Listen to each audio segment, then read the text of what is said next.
अस्सलाम वालेकुम। लेक्चर 91 कैफ 5 का स्टार्ट हो गया जी। डे खान वाला नहीं पहुंचा अभी, आज लेक्चर नहीं अपलोड करेंगे। अच्छा जी, थ्योरी चल रही थी।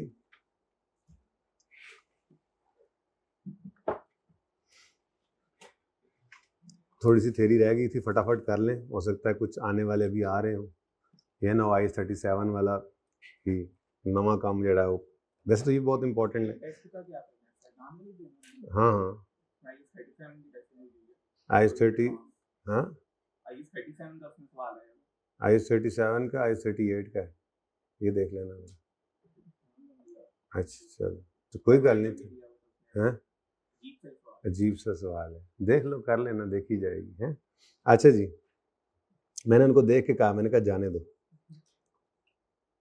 अच्छा जी, एक दो बच्चे मेरे मुझे बहुत मारते हैं इस बात पे, लेकिन कोई बात नहीं, खैर है, ठीक है। अच्छा, वो सवाल डिस्कस हो जाएगा, उसमें IS 38 रिवाइज हो जाएगा आपका, ठीक है। अच्छा जी, same reporting dates of parent और सब्सिडरी होनी ज़रूरी है, ठीक है, लेकिन मिसाल के तौर पे आपका ईयर एंड सब्सिडरी का लेट से 31 दिसंबर था, ठीक है, और पेरेंट का ईयर एंड हो रहा है 31 मार्च पे, मिसाल के तौर 3 महीने रखे मैंने, तो सब्सिडरी को कहा जाएगा कि आप पेरेंट के साथ मिलें, क्योंकि क्या लिखा हुआ है जी, स्टैंडर्ड ने क्या लिखा हुआ है, स्टैंडर्ड ने क्या लिखा हुआ है, सेम रिपोर्टिंग डेट्स पेरेंट और सब्सिडरी की होनी चाहिए। अगर मुख्तलिफ होंगी तो फिर सब्सिडरी से कहा जाएगा कि वो भी पेरेंट की तरफ आए। अब उसमें ये है, चलो पढ़ते हैं। कहते the financial statements of parent, पीछे तो कुछ नहीं पेंडिंग छोड़ा ना, ये सारा हो गया था ना, यही छोड़ा था। Financial statements of parent and its subsidiaries used in preparation of consolidated financial statement shall have the same reporting date, यानी पीरियड एंड सेम होना चाहिए, ठीक है। यानी इसको मैं येलो कर लूँ, ये तो होगी मेन बात हमारी, जो कि ग्रीन कर रहे हैं। मेन बात क्या है जी, फाइनेंशियल स्टेटमेंट्स पेरेंट और सब्सिडरी की जो कंसोलिडेटेड फाइनेंशियल स्टेटमेंट्स में हो, उनको सेम होना चाहिए। When period and is different, और अगर पीरियड एंड डिफरेंट हो जाता है, when period and is different, फिर क्या करें, सब्सिडरी को कहा जाएगा the subsidiary prepares for consolidation purpose additional financial information as of the same date as the financial statements of parent to enable consolidation unless it is impracticable to do so। कहते हैं कि जी अगर different हो गए तो subsidiary को कहा जाएगा, सब्सिडरी प्रिपेयर करेगी for consolidation purpose additional financial information, जो कि उसी डेट की होगी as same date as the financial statement of parent to enable consolidation. हाँ, अगर वो इम्प्रैक्टिकेबल हो जाए तो अलग बात, अनलेस इट इज हो नहीं सकता जी, फिलहाल ये हो नहीं सकता, किसी वजह से अगर नहीं हो रहा तो जैसे मैंने ये मिसाल दी आपको, जब वो ये कहते हैं कि जी अब ठीक है फिर करेंगे चेंज, लेकिन फिलहाल तो ये मामला है, तो ऐसी सूरत के अंदर क्या कह रहे हैं वो, if it is impracticable to do so, अगर ऐसा ना हो सके, subsidiaries most recent financial statements को उठा लिया जाएगा, may be used with adjustment to significant transactions and event, यानी फिर इसी को ही उठा लेंगे, अगर नहीं बना सकती सब्सिडरी इसी को उठा लेंगे, और इससे लेकर जितना अरसा है उस अरसे में सिग्निफिकेंट ट्रांजैक्शंस को, बड़ी बड़ी ट्रांजैक्शंस को उसके अंदर ले लिया जाएगा, ठीक है। लेकिन इन एनी केस, ये मैंने 3 महीने जान के लिखे थे ये बताने के लिए, in any case the difference between reporting dates shall be no more than 3 months and the length of reporting period and any difference between the dates of financial shall be same from period to period.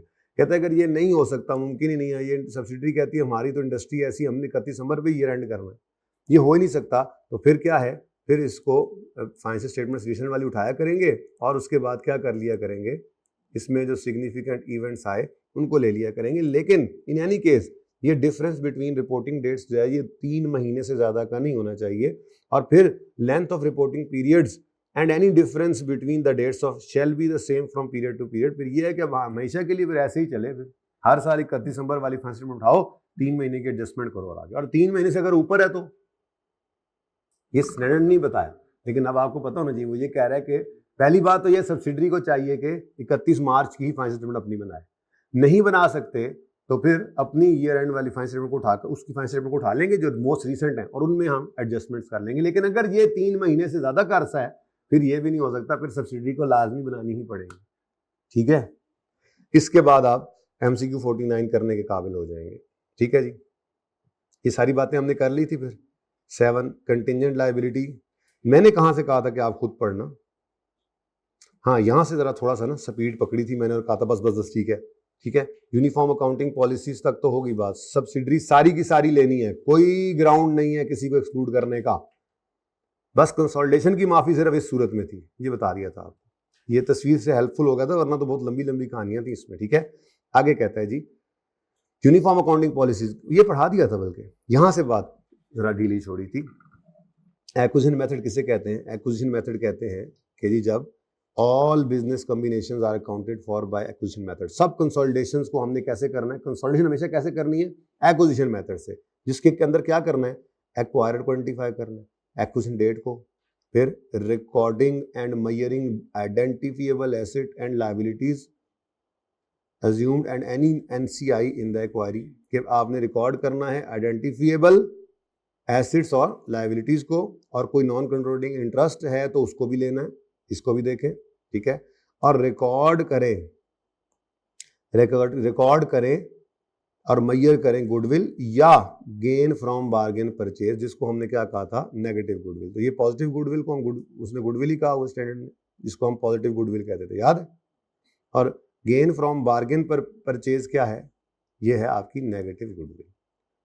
लेकिन negative goodwill पे ना standard बड़ा परेशान हो जाता है देख कर ना, तो कहता है यार ये जब नेगेटिव गुडविल आए ना, तो मुझे जरा समझ नहीं आती कि वो कौन पागल था जिसने आपको 150 वाली चीज ही 120 में दे दी।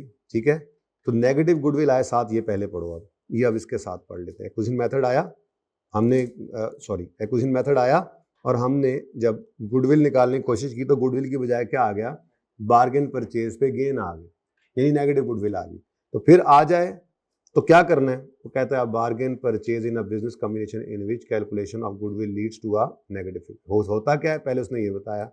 अब when this happens acquirer must then review the procedures used to measure the amount recorded in acquisition date for all the following। जिन एसेट्स को आपने measure किया था, एक्वायर किए थे, तो या लाइबिलिटीज जो अज्यूम की हैं, इनको जरा रिविजिट करो। क्या करते होते थे, याद है ना आपको? एसेट्स और लाइबिलिटीज को उनकी फेयर वैल्यू पे लाते थे। तो वो क्या कह रहा है कि आप ये करो कि अगर ऐसा हो जाए तो फिर रिव्यू करो, लाजमी है कि रिव्यू करो उन प्रोसीजर्स को जिनको यूज करके आपने measure किया है और रिकॉर्ड किया है एक्विजिशन डेट के ऊपर।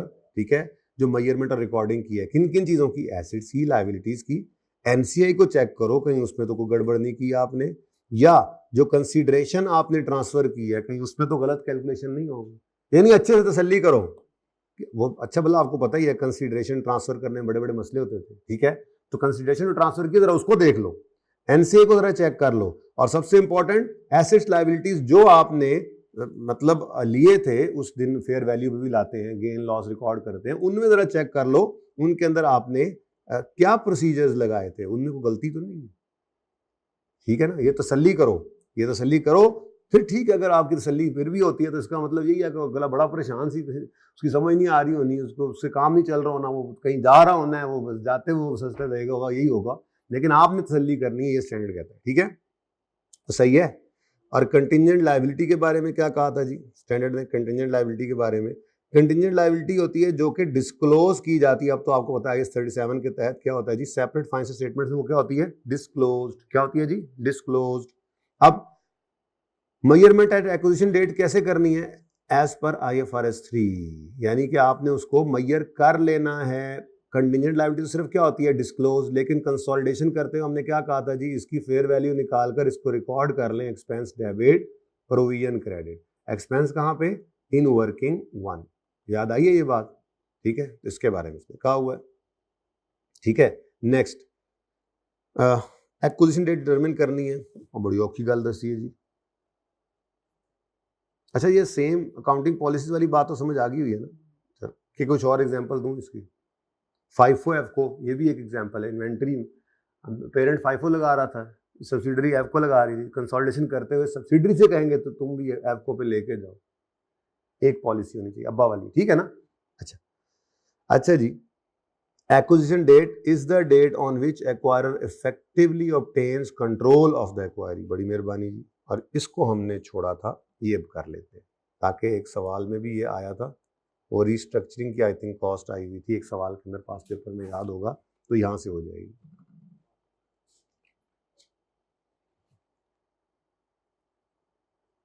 पास पेपर कौन सा था, 4 था ना, ये एडजस्टमेंट पास पेपर 4 में थी ना, देखो जरा 4 ही था आई थिंक, जिसमें आपने कहा था कि मैंने कहा था यार इग्नोर करो, उसको पढ़ते भी हैं अब जाके, लेकिन फिलहाल तो जरा मुझे रेफर करा दो। पास पेपर 4 था 5 था?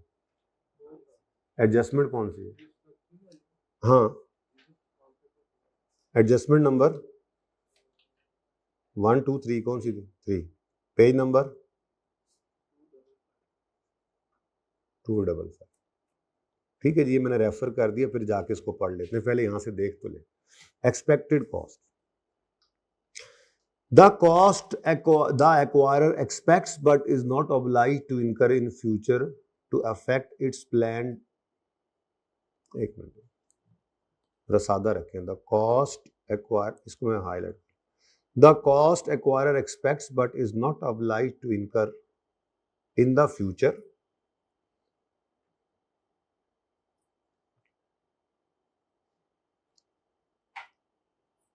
to exit an activity of an acquiry or to terminate,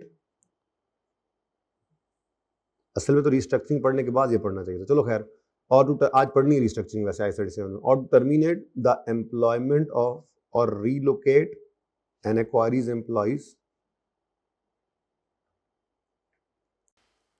यूं कर लेंगे, the cost acquirer expect but is not oblige to incur in future are not liabilities at the acquisition date. ठीक है, बीच वाली गल मैं कट दी थोड़ी, अब बीच में जो है वो यहाँ से कहानी चली है कि किस लिए कॉस्ट कह रहे हैं। पहली तो बात, जनरल रूल क्या है कि वो कॉस्ट जो एक्वायरर एक्सपेक्ट कर रहा है कि वो इनकर करेगा फ्यूचर में, ठीक है, वो लायबिलिटीज नहीं है एक्विजिशन डेट पे। तो वो उसकी मिसाल क्या है कि एक मिसाल के तौर पे आपकी सब्सिडरी, एक्वायरी सब्सिडरी है, वो पानी भी बना रही है, दही भी बना रही है, जूस भी बना रही है, आपने कहा जी हम जूस बंद कर देंगे, या हम एक प्रोडक्ट की लाइन जो है, प्रोडक्शन लाइन जो है उड़ा देंगे, या हम एक मैनेजमेंट की लेयर उड़ा देंगे। इसको रिस्ट्रक्चरिंग कहते हैं। आज पढ़ना है इसलिए मैंने कहा चलो पहले बात कर लेते हैं थोड़ी सी, ठीक है। अब अगर आज खड़े होकर पेरेंट को लग भी रहा है कि इसने फ्यूचर में ये तो बंद ही कर देना है, तो क्या करें, आज रिस्ट्रक्चरिंग की प्रोविजन क्रिएट कर ले। वो भी बताता हूं क्या है, मतलब कोई लायबिलिटी आज है, फिलहाल सादा बात रखें, पर आ गया, मैंने कहा चलो पढ़ लेते हैं, ठीक है। तो रिस्ट्रक्चरिंग की कोई प्रोविजन आज, लायबिलिटी कोई नहीं आज बन सकती, क्योंकि ये क्या है, असल बात क्या है, ये ऐसी एक्सपेक्टेड कॉस्ट है जो फ्यूचर में इनकर तो होनी है, लेकिन अभी उसके लिए ऑब्लिगेशन नहीं बनी। ऑब्लिगेशन होगी तो फिर प्रोविजन बुक हो सकती है, इसलिए एक्सपेक्टेड कॉस्ट को आपने वो रिस्ट्रक्चरिंग वाला पॉइंट पे दोबारा पढ़ते हैं, गलत टाइम पे पढ़ाना शुरू कर दिया, चलो एक बार होते जाए, फिर वापस आते हैं, रिस्ट्रक्चरिंग पढ़ के दोबारा पढ़ लेंगे, अभी पढ़नी है हमने, हमने आज रीइंबर्समेंट पढ़नी है और रिस्ट्रक्चरिंग पढ़नी है, और देखें और क्या क्या पढ़ना है, ठीक है, ये तो पढ़नी है। अच्छा, अब आगे कहता है द इम्प्लीकेशन ऑफ,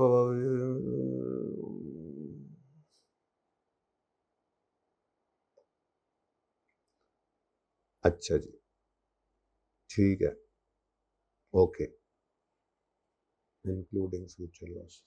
अच्छा, अब आगे बात हुई, this is because to restructure a subsidiary after acquisition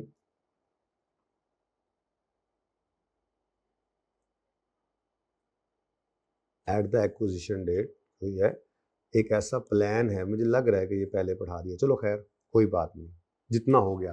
this is because a plan to restructure subsidiary after acquisition can not be a liability at acquisition date, ठीक है।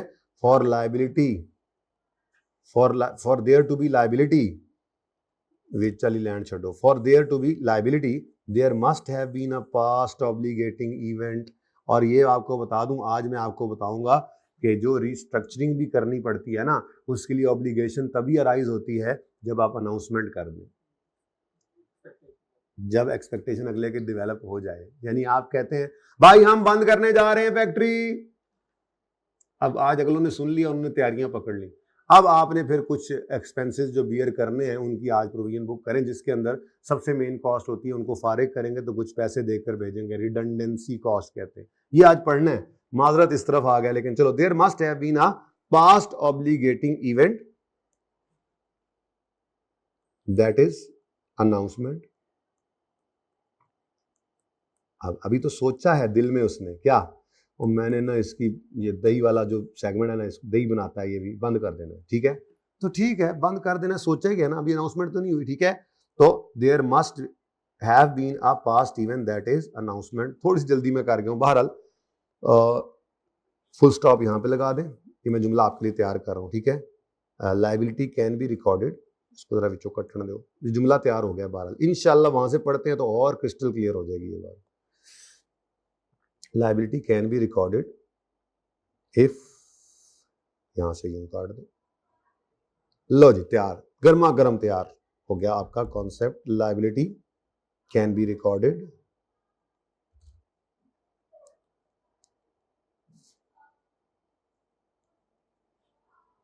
liability can be recorded, liability can be recorded, liability can be recorded if the subsidiary was already committed to restructuring before acquisition। मतलब liability पहले से इस चीज liability पहले से ऐलान, सब्सिडरी पहले से इस चीज का ऐलान कर चुकी थी कि हम बंद करेंगे दही का सेगमेंट, तो ऑलरेडी अनाउंसमेंट हो चुकी थी, तो फिर ऐसी सूरत के अंदर एक्सपेक्टेड कॉस्ट भी आपको आज खड़े होकर लेनी पड़ती है। ये जुमला सादा ही है, गुजारा चल गया, लेकिन अब सही क्रिस्टल क्लियर हो जाएगा। आज रिस्ट्रक्चरिंग पढ़ेंगे तो रिस्ट्रक्चरिंग होती क्या है, रिस्ट्रक्चरिंग की यही मिसालें हैं। आपने कोई फैक्ट्री बंद करनी है कहीं पे, किसी मुल्क में फैक्ट्री नहीं बंद करनी है, एक प्रोडक्ट लाइन बंद करनी है, प्रोडक्ट लाइन नहीं बंद करनी है, एक मैनेजमेंट की लेयर उड़ा देनी है, ये सारी एग्जांपल्स किसकी हैं, रिस्ट्रक्चरिंग की। तो रिस्ट्रक्चरिंग की लायबिलिटी एक कंस्ट्रक्टिव लायबिलिटी है, कंस्ट्रक्टिव ऑब्लिगेशन है। वो कंस्ट्रक्टिव ऑब्लिगेशन तब अराइज होती है जब आप अनाउंसमेंट करते हैं। जब तक आप अंदर ही अंदर खाते खिचड़ी पका रहे हैं और सोच रहे हैं और अनाउंसमेंट नहीं की है और लोगों को पता नहीं चला है, तो फिर कोई प्रोविजन क्रिएट करने की जरूरत नहीं होती, ठीक है? तो ये भी चलो अब जबरदस्ती करके मैंने पढ़ा ही दिया। अब ये कहानी बस इतनी सी बनी, ठीक है? Cost of acquirer expects, the cost acquirer expects but is not obliged to incur in future are not liabilities at acquisition date, ठीक है? बीच में एग्जांपल दी, to exit an activity of acquiree, कोई फैक्ट्री बंद करनी है, और टू टर्मिनेट एम्प्लॉयमेंट ऑफ और रीलोकेट एक्वायरी, कोई बंदों को आगे पीछे करना है, ये इसके लिए कॉस्ट इनकर करनी पड़ेगी, ये लायबिलिटी नहीं है। क्योंकि ये क्या है, this is because a plan to restructure a subsidiary after acquisition can not be a liability at acquisition date. For there to be liability there must have been past event that is announcement. Liability can be recorded if subsidiary was already committed to restructuring before acquisition date। अब ये बात सामने रखते हुए अगर हम कोशिश करें वो सवाल पढ़ने की,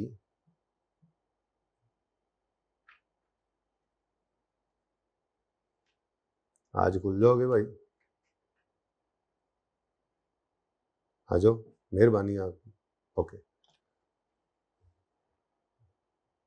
पास पेपर कहाँ पे था, 400 को 500 कौन सा सफा था, 200, ओके 255, मैं चल रहा सी 555 जाते। ये अब पढ़ें जरा इधर, कहता है upon acquisition HL had a plan, HL कौन है, एचएल कौन है, पेरेंट। जब एक्वायर कर रहे थे तो एचएल ने सोचा हुआ था कि हम रिस्ट्रक्चर कर देंगे एमएल को एट अ कॉस्ट ऑफ 80। अब तो 31 दिसंबर 20 ML had incurred and recorded 70 million for restructuring as per HL's plan. लेकिन ये तो 31 दिसंबर तक है ना, एक्विजिशन किस दिन हो रही है, वो अलग बात है कि बाद में फिर इन्होंने प्लानिंग के मुताबिक इंप्लीमेंट करना शुरू कर दिया। लेकिन जब हम अप्रैल में खड़े होकर क्या ये एक्सपेक्टेड कॉस्ट आज एक्सपेंस डेबिट लायबिलिटी क्रेडिट के तौर पे रिकॉर्ड करे पेरेंट अपनी कंसोलिडेटेड फाइनेंशियल स्टेटमेंट में, क्यों ना करे, क्योंकि कोई अनाउंसमेंट नहीं हुई थी, इसका प्लान था, एचएल का प्लान था, इसलिए इसको क्या किया था हमने, इसको क्या कर दिया था जी, इग्नोर। और जो बाद में उसने किया है वो वैसे ही एक्सपेंस डेबिट कर चुका है, वो ऑलरेडी खर्चा कर चुका है, तो उसका कोई मसला नहीं है, वो पोस्ट एक्विजिशन प्रॉफिट्स के अंदर वो एक्सपेंस बुक हो चुका होगा, ठीक है? लेकिन एक्विजिशन डेट के ऊपर खड़े होकर ये कोई कॉस्ट नहीं है, क्योंकि ये एक्सपेक्टेड, ऐसी एक्सपेक्टेड कॉस्ट है जिसकी फ्यूचर में सोच है, अभी उसके लिए लायबल ये नहीं हुआ, इसलिए इसको हमने क्या किया था, इग्नोर। खैर चलें छोड़ें, अभी थोड़ा सा ये वजनी लग रहा है, उसकी वजह क्या है, रिस्ट्रक्चरिंग पड़ी नहीं, मैं से चूक होगी, भूल होगी, मुझे माफ कर दीजिएगा, ओके? अभी थोड़ी देर में क्लियर हो जाएगा। अब मैंने कहा अब छेड़ बैठा हूं तो कर ही दें, जुगाड़ जुगुड़ लगा के समझ तो आ ही जाती है, सीधी सीधी बात है। आप इतनी चीजें पहले हमने पढ़ी हैं, जो टॉपिक बाद में आए थे, तो कर तो लेता ही है बंदा। अच्छा जी, difference between subsidiary and associate क्या है? सब्सिडियरी का कंट्रोल होता है, इनका सिग्निफिकेंट इन्फ्लुएंस। एक्विजिशन मेथड, यहाँ पे equity method, more than 50%, 20 to 50%। ठीक है, तो ये हमने पहले दिन एक टेबल सा बनाया था। ठीक है जी। उसके बाद पेज 27 आपका फेवरेट पेज आ गया। समरी आप बेशक पढ़िएगा, ये अब आपकी आज की होम असाइनमेंट है। समरीज आपके लिए आपका होमवर्क है, लाजमी आपने पढ़ना है और देखना है कि आप कितनी क्विकली, यहां से पढ़ना है और ये आपने दिमाग में सोचना है और फिर देखना है। ठीक है, okay, done. Different way in which adjustment for sale of stock is tested, तो ये सोच आपकी चलेगी, आपको फायदा होगा। ये सारा लर्निंग ऑब्जेक्टिव आपने पढ़ना है। ठीक है, इसमें वो सारी चीजें जो आपने कर रखी हैं, dividend of S, dividend of P कर चुके हैं। ठीक है, इनकम स्टेटमेंट के पॉइंट ऑफ व्यू से कर लिया है, पढ़ा नहीं है। यहां से देखो, जैसे एस का डिविडेंड है, एस का डिविडेंड है, तो नॉट रिकॉर्डेड बाय बोथ, तो इनकम स्टेटमेंट के सवाल में कुछ भी नहीं करते। हाँ, अगर नॉट रिकॉर्डेड बाय बोथ है तो इनकम स्टेटमेंट में क्या करना है? कुछ नहीं करना। इनकम स्टेटमेंट में सिर्फ एक ही काम होता है, अगर एस का डिविडेंड है, पी ने अगर उसका रिकॉर्ड कर लिया, अगर रिकॉर्डेड बाय बोथ है तो show S full dividend in working 6 और deduct P share from other income. और अगर रिकॉर्ड बाय पी है और नॉट बाय एस है तो डिडक्ट कर लो अदर इनकम से, लेकिन वर्किंग 6 में शो ना करो। Record by S, not record by P, तो एस वर्किंग 6 में एस के डिविडेंड को शो कर दो, अदर इनकम में माइनस ना करो। अब ये हम करके आए हुए हैं सारा। ठीक है, और पी के डिविडेंड को तो बस वर्किंग 6 के अंदर शो करना होता है और डिडक्ट करें P share of S dividend from other income. अगर पेड का सिनेरियो है, पेड है तो रिकॉर्डेड है, एस के डिविडेंड में भी शो करना है और यही सबसे ज्यादा आता था, और अदर इनकम में से भी माइनस करना है। जबकि पी के डिविडेंड का कोई ताल्लुक नहीं है वर्किंग, इसे पेरेंट के डिविडेंड का कोई ताल्लुक नहीं है आपकी इनकम स्टेटमेंट के साथ। वर्किंग 6 में शो करेंगे अगर अनाउंस्ड रिकॉर्डेड पेड है, अगर नहीं रिकॉर्डेड तो डू नथिंग। ठीक है, ये किया हुआ है हमने, जस्ट इसको यहां से देख लेना था और फिर सवाल शुरू हो गए और उसके बाद रेस्ट इज हिस्ट्री। ठीक है, अगली बात आती है जी आपकी एसोसिएट की। एसोसिएट के अंदर मैं एक बड़ी ही इंपॉर्टेंट चीज ये पढ़ाना चाहूंगा, ये एग्जिस्टेंस ऑफ सिग्निफिकेंट इन्फ्लुएंस। जैसे कंट्रोल एग्जिस्ट कर रहा था, दो एक्सेप्शन हमने पढ़ी थी। 50% से नीचे शेयर्स होने के बावजूद कंट्रोल एग्जिस्ट करता है। एक होता है डी फैक्टो कंट्रोल, जो कि उसको कोई ना कोई निशानी देनी पड़ेगी, इसलिए आमतौर पे वो बात करता नहीं है। डी फैक्टो कंट्रोल क्या है? डी फैक्टो कंट्रोल ये है कि आपके पास 45-46% शेयर्स हैं और फिर बाकी के जो शेयर्स हैं 55% वो large number of share holders के पास है। तो फिर स्टैंड कहता है यार अब ये तो मुमकिन नहीं है कि इतने ज्यादा सारे लोगों में से 5%, 4% भी आपके साथ नहीं मिलेंगे। De facto control. दूसरा क्या सिचुएशन था? तलहा और मैं थे, याद है? तलहा था ना, 15% कोई और था, 15% शेयर जिसके पास थे, 45 मेरे पास थे। हम दोनों ने एग्रीमेंट कर लिया, हमने कहा जाओ अब जा रहे सारे रोते रहो, अब हम तो अब एक ही हो गए हैं। तो इसका मतलब फिर कंसोल, ये आपका पास पेपर उसमें 11 के अंदर आया भी था। ठीक है, 11 था 12 था, 12 है, किया था घर पे, कहा था होमवर्क में करना है। क्यों थोड़ा सा किया था? चॉइस आ जाए तो ये तो कोई बात नहीं यार, चॉइस ऐसे नहीं होता भाई, लाजमी कर लेना यार। आसान चीज में भी छोटी मोटी चीज ऐसी होती है जो कुछ सिखा जाती है आपको। ठीक है, और फिर क्विकली करोगे, कॉन्फिडेंस तो बहरहाल मिलेगा कि यार हमने तो इसको आधे घंटे में भड़का दिया सवाल को। 18 नंबर का सवाल है, थोड़ा तेजी से करना है ना, जैसे पर्चे में करते हैं। ठीक है, कितने बच्चों ने वैसे कर लिया है? मसला आया कोई? 2 बच्चों ने किया माशाल्लाह, थोड़ा मुश्किल लगा, हो गया था। प्रॉफिट एंड लॉस बहरहाल अभी भी मसला कर रहा है, हालांकि मैंने बड़ी पिटाई की है। ठीक है, चले। अच्छा जी, ऐसे ही यहां पर एसोसिएट में भी ये कहता है कि अगर 20% शेयर होल्डिंग नहीं भी है, उससे कुछ कम भी है, तब भी हम कहेंगे सिग्निफिकेंट इन्फ्लुएंस एग्जिस्ट करता है। वो कौन सी सूरतें हैं? ये एमसीक्यूज के पॉइंट से बड़ी इंपॉर्टेंट चीज है। ठीक है, कहता है अगर आपने एक बंदा बोर्ड ऑफ डायरेक्टर पे बिठा दिया, ये बात आई भी थी शायद किस सवाल में। ठीक है, existence of significant influence is usually evidence in one or more of the following ways, कि इनमें से कुछ भी हो जाए तो हम कहते हैं कि जी ऐसे ही है कि सिग्निफिकेंट इन्फ्लुएंस एग्जिस्ट करता है। क्या जी? Representation on board of director, representation आप करा रहे हैं बोर्ड ऑफ डायरेक्टर्स पे, एक बंदा आपने डायरेक्टर में बिठा दिया, या पार्टिसिपेशन है आपकी in policy making processes including decisions about, अच्छा यानी डिसीजन की डिस्ट्रीब्यूशन के, डिविडेंड की डिस्ट्रीब्यूशन के बारे में जो डिसीजन मेकिंग होती है उसमें आप हिस्सा ले रहे हैं। शेयर होल्डर तो आप वैसे ही होते हैं बेटा, शेयर होल्डर तो आप वैसे ही 17-18% के हैं, ठीक है, 20 के नहीं है, लेकिन वो आपको फिर भी वेटेज दे रहे हैं, डिविडेंड के लिए आपसे मशवरा मांग रहे हैं, तो मतलब आपका इन्फ्लुएंस एग्जिस्ट करता है, ये तो स्टैंडर्ड कह रहा है, ठीक है। तो participation in policy making processes including decisions about dividend, आपसे अगर पार्टिसिपेशन ली जा रही है, आप कर रहे हैं पार्टिसिपेट, तो यू हैव सिग्निफिकेंट इन्फ्लुएंस, ठीक है। नहीं है तो नहीं है। एक तो सादा रूल है ना 20% से ऊपर शेयर्स, अगर वो नहीं है लेकिन आपने एक डायरेक्टर बोर्ड में बिठाया हुआ है, आपका एक डायरेक्टर उन्होंने बोर्ड ऑफ डायरेक्टर्स के अंदर बिठाया हुआ है, तो आपको एक बंदा बैठा हुआ है यार, अच्छा बंदा नहीं बैठा हुआ लेकिन आपसे फिर भी मशवरा लेते हैं पॉलिसी मेकिंग के अंदर, खासतौर पर डिविडेंड डिस्ट्रीब्यूशन के अंदर, सिग्निफिकेंट इन्फ्लुएंस है। फिर दोनों एंटिटीज के दरमियान बहुत ज्यादा मटेरियल, दोनों कौन सी, पेरेंट और एसोसिएट, मटेरियल ट्रांजैक्शंस होती हैं, बहुत ज्यादा ट्रांजैक्शंस होती हैं, तो फिर भी ये आपकी एसोसिएट ही कहलाएगी, ठीक है। An interchange of management personal between the two entities, आपके सीएफओ उधर भी चले जाते हैं, वहां से सीएफओ इधर भी आ जाते हैं, एक दूसरे को मशवरा देते हैं, आप अपने की मैनेजमेंट पर्सनल को जब एक्सचेंज करते रहते हैं, ठीक है, तो आपका इन्फ्लुएंस है, फिर आपकी अच्छी खासी सुनी जाएगी वहां पे जहां पे ऐसा चल रहा होता है। और the provision of essential technical information by one entity to another, बहुत जरूरी एसेंशियल इन्फॉर्मेशन अगर आप दूसरों को शेयर करते हैं, अगर ये चीजें पाई जाती हैं तो इसके बारे में क्या लिख रहा हूं, इफ लेस देन 20%, क्योंकि 20% तो एक क्राइटेरिया बन गया ना, वो तो है, अगर उससे कम भी हो तो ये वो वाली बातें लिखी हुई कि सिग्निफिकेंट इन्फ्लुएंस फिर भी एग्जिस्ट करता है, ठीक है। If less than 20% shares but still associate, यूं कह देता हूं, ठीक है जी, because we can exercise significant influence, because we can exercise significant influence, और उनकी वजूहात आपके सामने,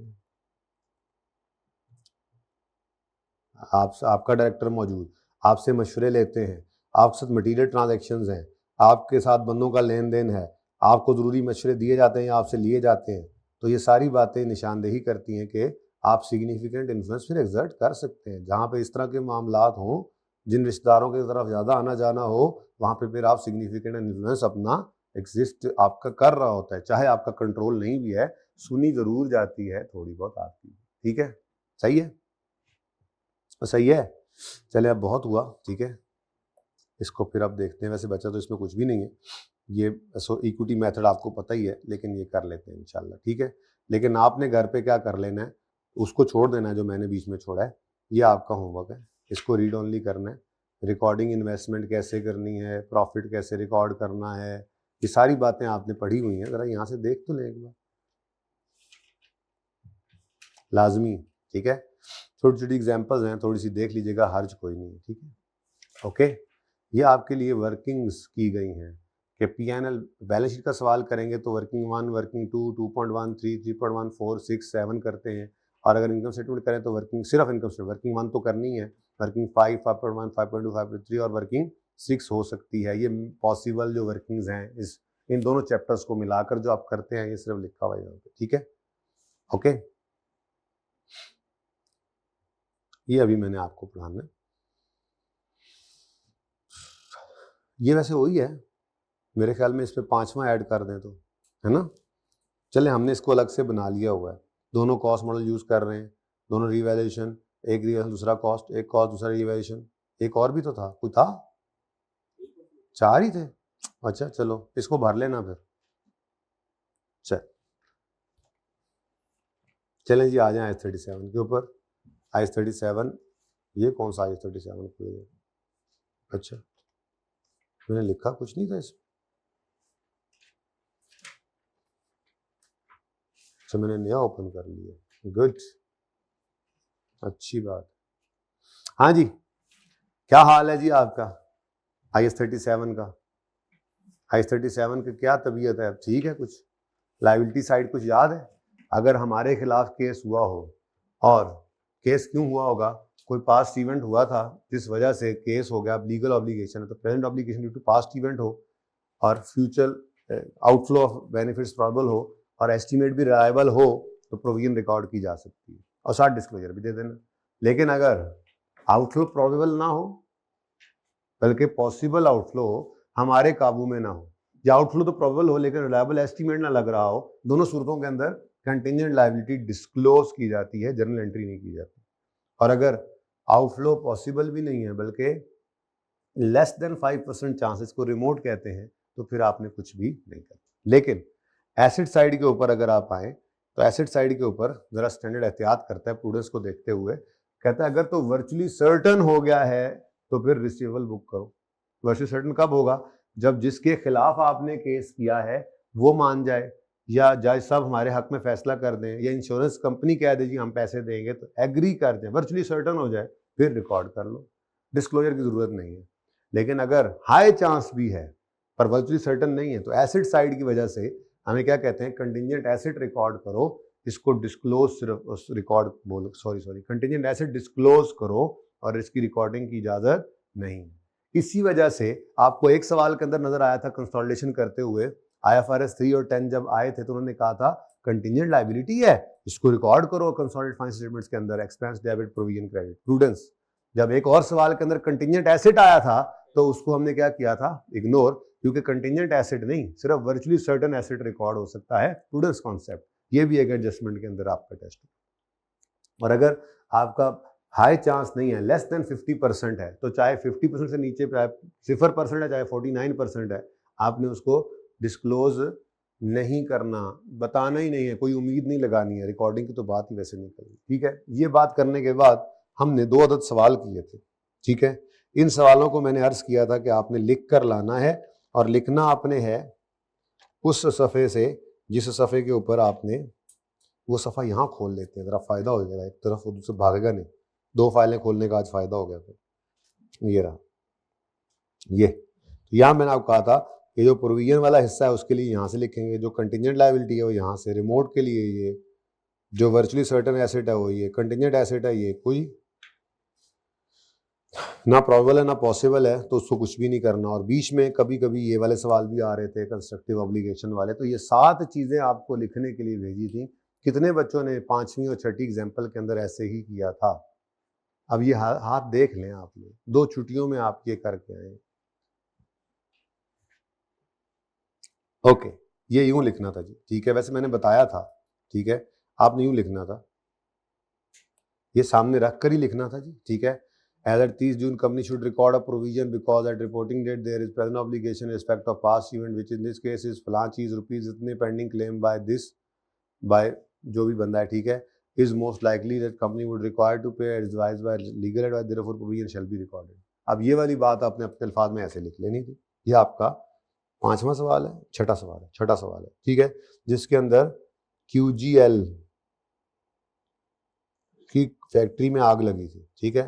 अब आपने क्या लिखना है जिसके बारे में सारी कहानी आपको बता दी थी। अब इस 20 मिलियन के बारे में आपने लिखना है, ये प्रॉबेबल है, और बाकी का है कंटिंजेंट लायबिलिटी। अब आपने यूँ लिखना है वहीं से देखकर, ठीक है। आप यूँ कहोगे कि in respect of claim of 60 million rupees 20 million are probable to be paid, बल्कि वहीं से देख लो, फिर आप कहोगे नवी अंग्रेजी शुरू कर देती है, ठीक है। कंपनी, बल्कि ये तो एंड पे लिखूंगा ना, company should record a provision, यहाँ से लिखना शुरू करें कि there is a present obligation in respect of past event which in this case is fire, ठीक है, and rupees 20 million of the pending claim by, कौन थे वो, वर्कर्स, ठीक है, हाँ, rupees 20 million of the pending claim by worker is most likely that company would require to pay as advised by companies lawyer, therefore a provision of rupees 20 million shall be recorded in financial statements for the year ended। ये साथ add करो, ठीक है। ऊपर वाली line 2 बार लिखी गई, मैंने ऊपर वाली उड़ा दी, मैंने यहाँ से लिखना शुरू किया, अब यहाँ से लिखा करेंगे, ठीक है ना, यूं लिख देते हैं।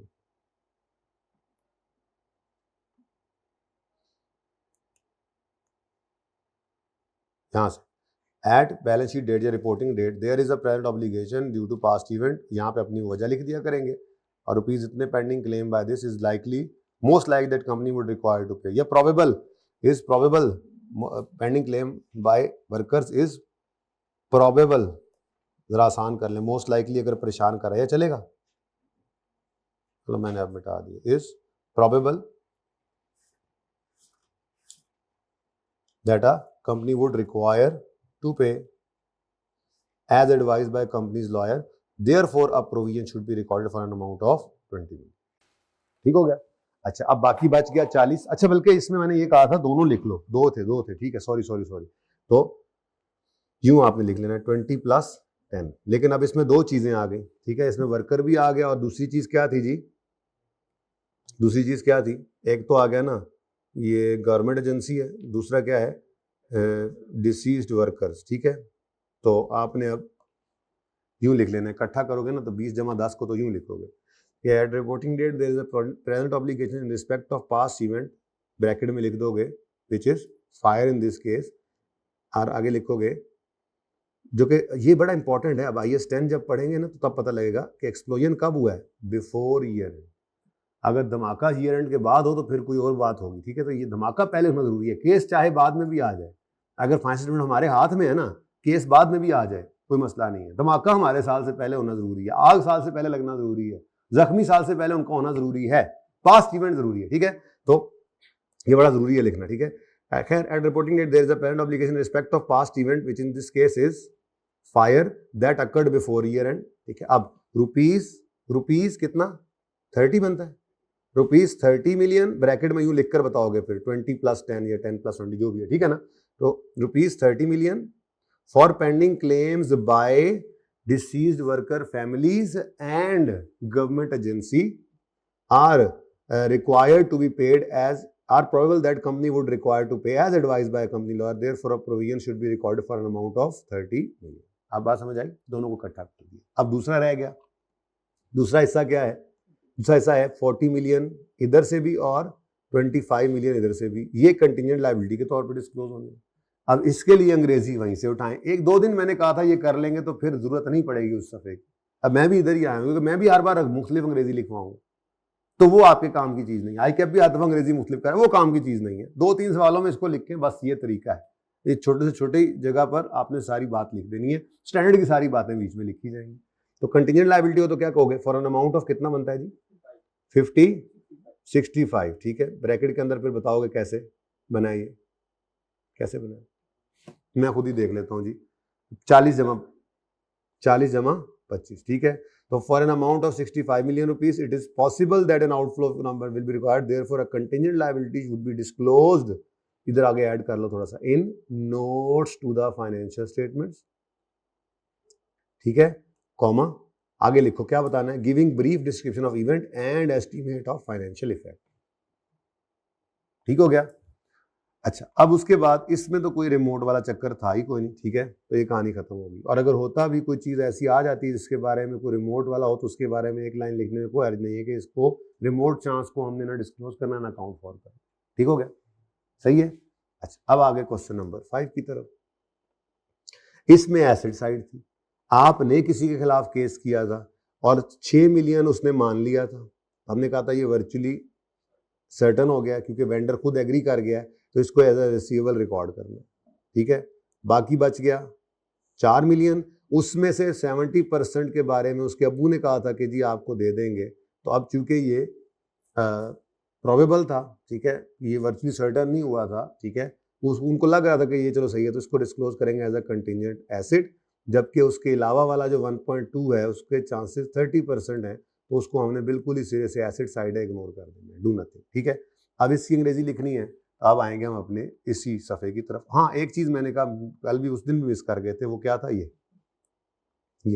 To maintain goodwill of company board of director are considering additional payment to families of deceased amounting to 25 million. अब इस 25 मिलियन को क्या करें, एक्सपेंस डेबिट प्रोविजन क्रेडिट कर दें, क्योंकि वो सिर्फ क्या कर रहे हैं, कंसिडर कर रहे हैं, तो वो वाला पॉइंट भी मिस ना हो, ये इसीलिए पहले ये दो एग्जांपल्स करवाई जाती है कि तरतीब में ये सारी लाइनें चलें, ठीक है।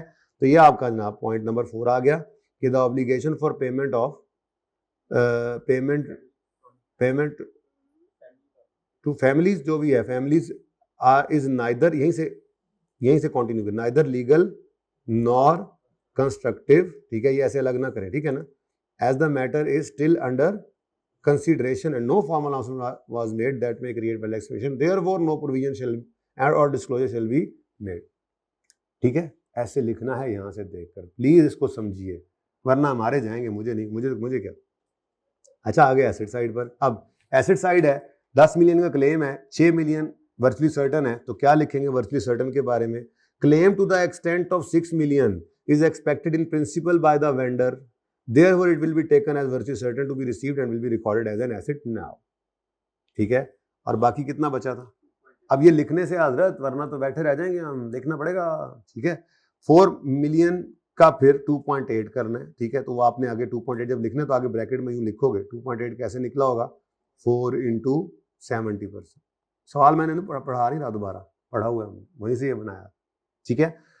तो इस 2.8 के बारे में लिखेंगे कि recovery of claim to the extent of 2.8 million, bracket में बताना है 4 into 70% करके आया, ठीक है। इस probable therefore a contingent asset would be disclosed, यहाँ पे ऐड कर लो, डिस्क्लोज जब भी जहाँ पे लिखा हुआ है ना लिख दिया करो आगे, would be disclosed in notes to the, थोड़ा सा ऐसे है गरम मसाला डाल देते साथ हैं, disclose in notes to the financial statements giving brief description of event and estimate of financial, ठीक है।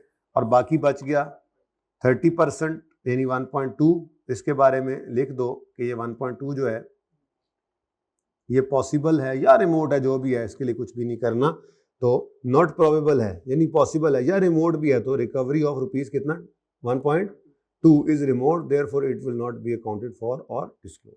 यहाँ से देखकर लिखो, 2-3-4 सवालों में लिखोगे फिर इसको देखने की जरूरत खत्म हो जाएगी। सवाल तो पढ़ के समझ आएगा आपको, जितने सवाल आप पढ़ेंगे उसमें आपको ये बातें मोटी मोटी समझ आएंगी, पर लिखना है और कम टाइम में अच्छा लिखना है, इसके लिए बेटा इसको करना लाजमी है, वरना पेपर के अंदर गड़बड़ हो जाएंगी, ठीक है। चले अच्छा जी, अब आते हैं जी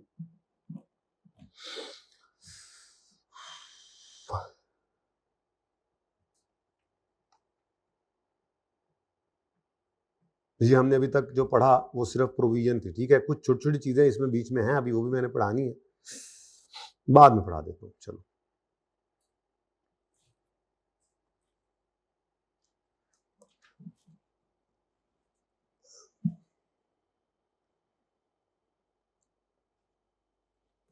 हमारा कस्टमर जो था तलहा, चलो आज कस्टमर चेंज करते हैं, क्या नाम है तुम्हारा, अदनान,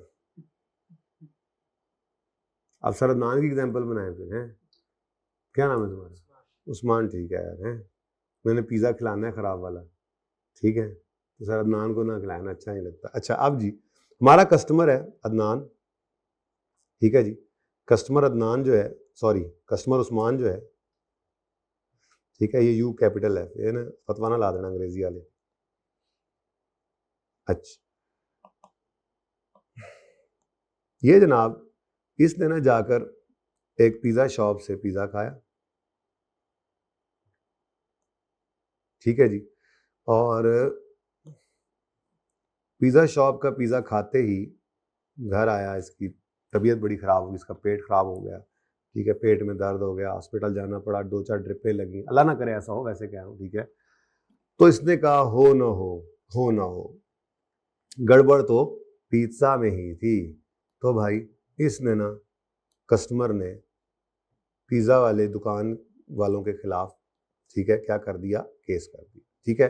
अब असल में बात ज़हन में रखिएगा, हम पिज़्ज़ा शॉप के अकाउंटेंट हैं, ठीक है, हम पिज़्ज़ा शॉप के अकाउंटेंट हैं, ठीक है। अच्छा अब पिज़्ज़ा शॉप लायबल फील कर रही होगी, ठीक है, किसकी तरफ, उस्मान की तरफ, क्योंकि उस्मान ने क्या किया जी, केस कर दिया है इनके खिलाफ, ठीक है, और पिज़्ज़ा शॉप वाले लायबल है, ठीक है। मिसाल के तौर पे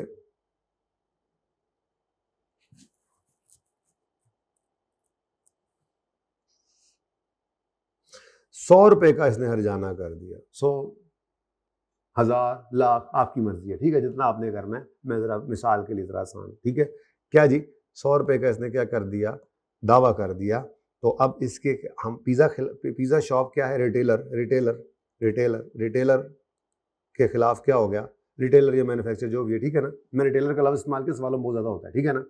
तो पिज्जा शॉप के खिलाफ केस हुआ, भाई जरा जागना, ठीक है। लायबल फील कर रहा है पिज्जा वाला भाई, लाइबिलिटी फील कर रहा है, लायबल फील कर रहा है, लायबल फील कर रहा है 100 मिलियन,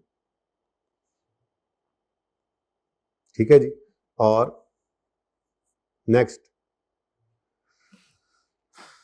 अब पिज्जा वालों को भी बड़ा वट चढ़ा है जी, वट चढ़ा समझते हैं, ये वट बड़ी जबरदस्त चीज है, ठीक है जी। अब वही वट जो उस्मान भाई को चढ़ा था पेट में, ये वट अब पिज्जा वालों के माथे पे आया। मैंने कहा यार हमारे खिलाफ ही केस कर दिया है, मसला क्या हुआ है। जरा डीप डाउन जाकर जरा इन्वेस्टिगेशन की तो पता चला असल में तो मुख्तार चिकन फरोश था जो कि फसाद की जड़ थी।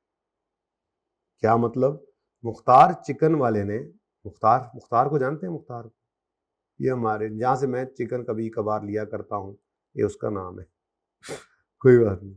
मुख्तार चिकन जो है उसने असल में इनको जरा सही गोश्त नहीं दिया था। अब सही की डेफिनेशन सही नहीं है, जो उसकी डेफिनेशन आप खुद कर लीजिएगा।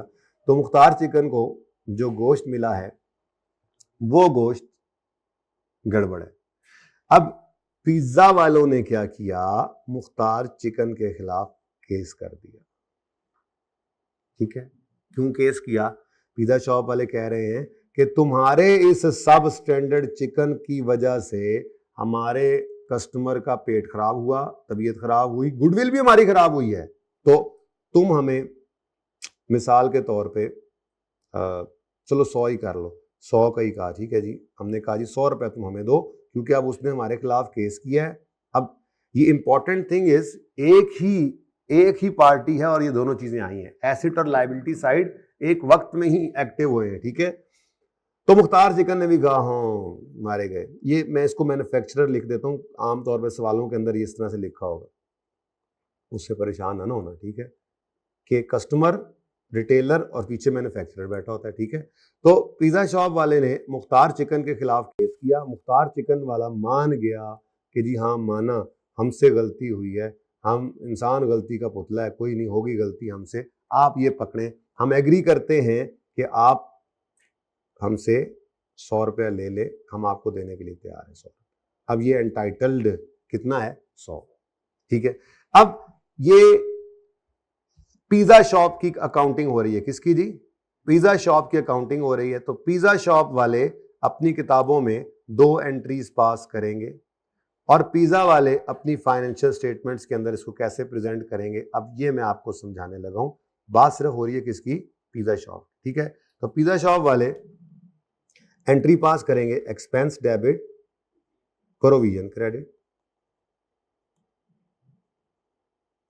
100 से, और साथ के साथ उसी वक्त रिसीवेबल डेबिट और इनकम क्रेडिट करेंगे 100 रुपए से। लेकिन शर्त क्या है, जरूरी शर्त क्या है, ये एसेट जो आया है, ये जो रिसीवेबल बना है, ये आया किस लिए है, एक प्रोविजन को सेट ऑफ करने। तो अगर कोई प्रोविजन पूरी की पूरी या उसका कोई हिस्सा कहीं से आपको रीइंबर्स हो रहा है, तो फिर ये वाली सिचुएशन बनेगी कि एक ही पार्टी है और उसने एक्सपेंस डेबिट प्रोविजन क्रेडिट किया, रिसीवेबल डेबिट इनकम क्रेडिट किया। अब इनकी फाइनेंशियल स्टेटमेंट्स के अंदर क्या सूरत हाल होगी, तो भाई स्टैंडर्ड यहां पे कहता है, चाहो पिज्जा शॉप, चाहो तो पीएनएल के अंदर, चाहो तो पीएनएल के अंदर एक्सपेंस, बल्कि 1 बाय 1 चलते हैं। बैलेंस शीट के अंदर स्टैंडर्ड कहता है, IAS 37 कहता है कि करंट एसेट्स में रिसीवेबल अलग शो करो और करंट लायबिलिटीज के अंदर प्रोविजन अलग शो करो, यानी इनको नेट करने की, बैलेंस शीट में नेट करने की इनको इजाजत नहीं है, इनको अलग अलग शो करना जरूरी है। रीइंबर्समेंट पढ़ा रहा हूं, ठीक है।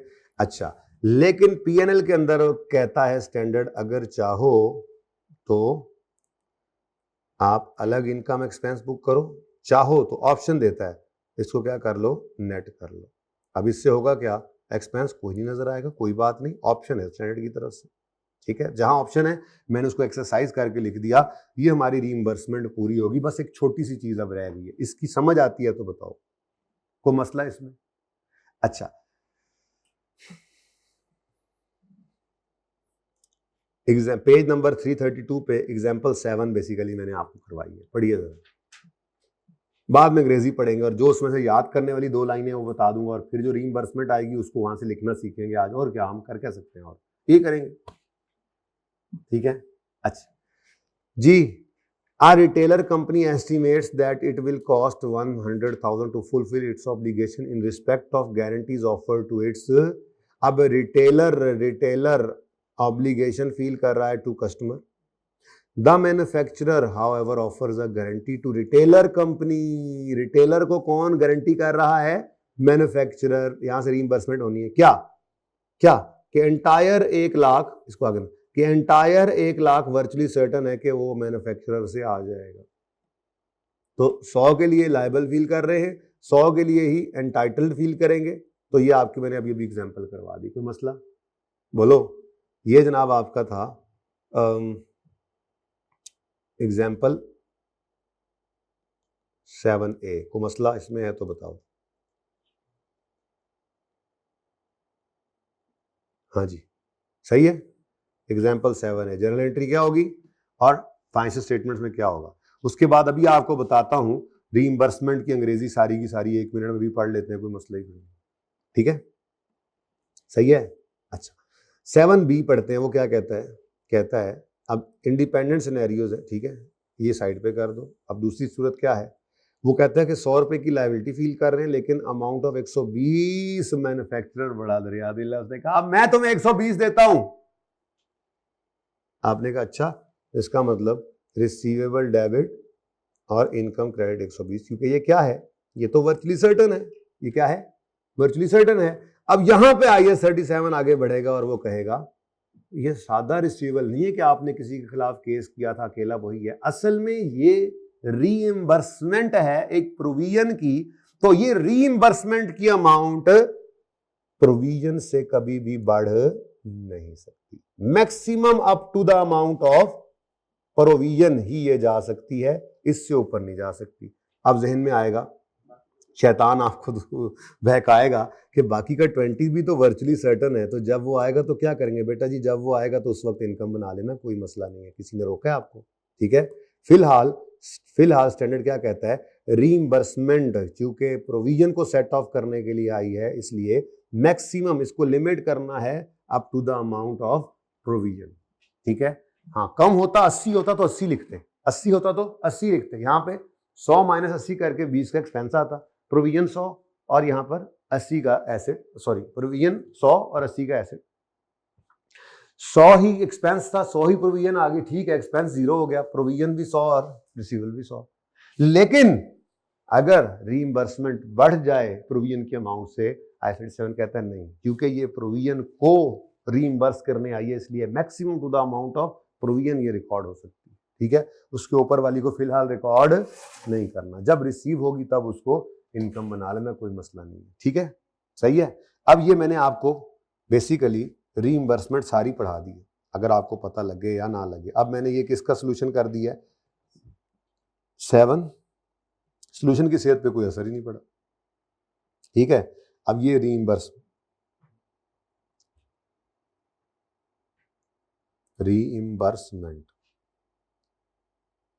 अब एक तो भाई इसके अंदर रीइंबर्समेंट में जब लिखने जाएंगे तो क्या करेंगे? एक आपको प्रोविजन की साइड लिखनी पड़ेगी, वो पॉइंट 1 वाली। दूसरी आपको ये रिसीवेबल वाली साइड लिखनी पड़ेगी पॉइंट 2 में, एसेट साइड वाली, ठीक है। ये लिखने के बाद कुछ एहतियातें जो बताई ये आपने रीइंबर्समेंट में लिख देनी है। रीइंबर्समेंट का आंसर तैयार, गर्मा गर्म आंसर तैयार। वो क्या है? वो क्या है? नंबर वन आप ये बोलोगे कि जी रिसीवेबल को अलग, बल्कि यूं कह लें, यहां से कहते हैं कि रिसीवेबल को प्रोविजन से ऊपर लेकर जाने की इजाजत नहीं है, बल्कि तरतीब तो यूं चलती है। ये 4 पॉइंट्स हैं। पहली बात वो ये करता है, अभी पढ़ाता हूं, कि अगर कोई वर्चुअली सर्टन हो जाए कि कोई आपको रिसीवेबल आ रहा है, प्रोविजन को सेट ऑफ करने के लिए तो उसको रिकॉर्ड कर लो एज एन एसेट। दूसरी बात, उसमें करो क्या, रिसीवेबल और प्रोविजन को अलग अलग शो करो, इनको नेट करने की इजाजत नहीं है। नंबर 3 के मैक्सिमम इसकी अमाउंट होनी चाहिए अप टू प्रोविजन, इससे ऊपर नहीं जाना चाहिए। ये 3 हो गया, इधर इधर कर देता हूं। और इनकम स्टेटमेंट में आपको इजाजत है कि इनको नेट कर सकते हो। अब ये 4 बातें आपने लिखी, यानी पहले हम क्या किया करेंगे, पहले हम प्रोविजन की बात लिख देंगे कि प्रोविजन क्यों हम रिकॉर्ड कर रहे हैं, क्योंकि जी उस्मान ने केस कर दिया है, पिज्जा खराब हमने खिलाया था, ठीक है, और वकील साहब कह रहे हैं उस्मान का केस बड़ा मजबूत है, 100 रुपए की प्रोविजन बुक कर लो, ये वही वाली बात लिख दी।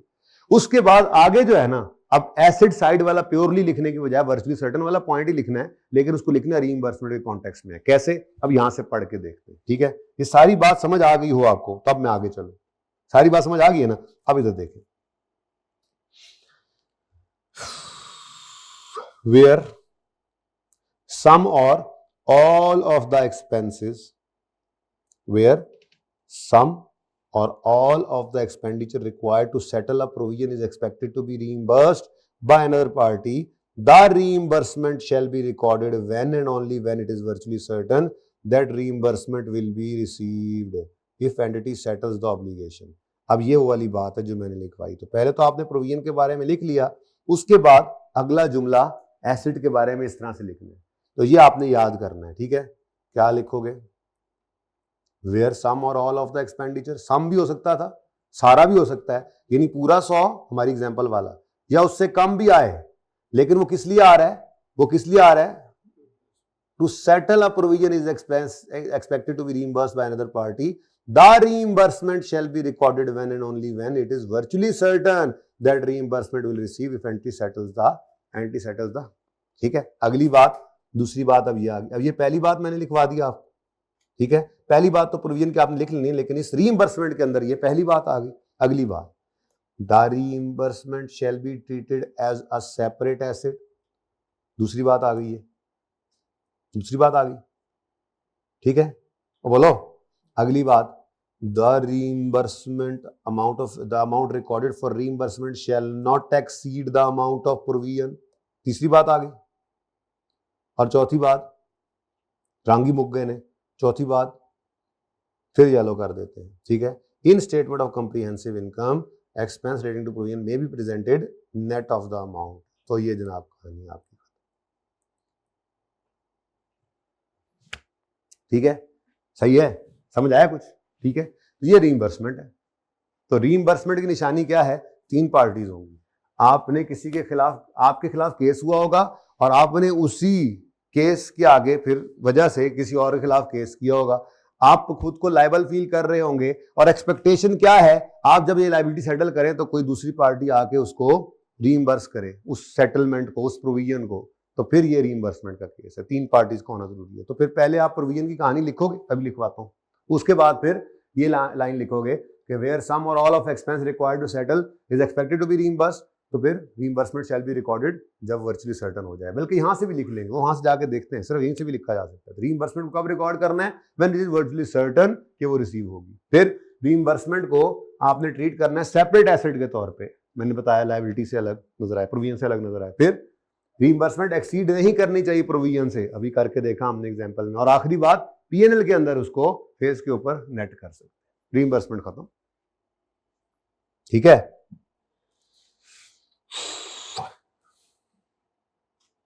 तो ये नाबा पावर, अब हम सवाल करने लगे हैं, बड़ा इंपॉर्टेंट सवाल है, ये भी पास पेपर से, जाहिर सी बात है, यहां पे पढ़ा हुआ है। अब जरा इसको पढ़िए, ये अब लेवल पास पेपर का तो अपना लेवल होता है ना, ठीक है। तो अब उस लेवल के ऊपर आते हैं, तो इसकी अंग्रेजी अब मैं लिखवाऊंगा आपको, जाहिर सी बात है, लेकिन कहां से वेख के, अच्छा ऐसे यहां से तो पढ़े, ये रीइंबर्समेंट आ गई।